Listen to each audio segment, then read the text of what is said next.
बाहिर जाँदैछौँ हामी। अब चाहिँ गेट आइपुगिसक्यौँ होइन। अब बाहिर जाने हो, नामसाम लेख्नुपर्छ यहाँनिर। अनि बाहिर जाने हाम्रो केटाहरू घर आइसकेछ, फर्किसकेको छ। अब हामी भर्खर जाँदैछौँ है। यता हेरौँ न, यहाँ एकजना पुरा गर्लफ्रेन्डसँग चाहिँ बिजी छ। हामी यहाँ आइपुग्यौँ गेटमा। हामी गेटबाट बाहिर प्रवेश भयो हो है। अब हामी बाहिर जाँदैछौँ। यहाँदेखि चाहिँ हामी उँभो जान्छौँ। यस्तो छ दृश्य, राम्रो देखिन्छ। यहाँदेखि हामी उँभो जान्छौँ। अनि यतातिर चाहिँ फेरि नालीतिर नि माछा कतिलो पाउने क्या, टर्ने होइन। यो नालीभरि माछा छ क्या।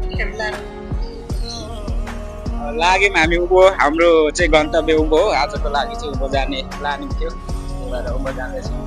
गर्मी छ, त्यही पनि केही छैन, घुम्न पर्यो नि त होइन। तेल गाडी जानु कि उता पेट्रोल पम्प जानु, यस्तो छ हाम्रो कम्पनीको वरिपरि। यो चाहिँ मलाई अरू नभए नि यो चाहिँ साह्रै राम्रो लाग्छ। यो रुख बिरुवाहरू यस्तो छ।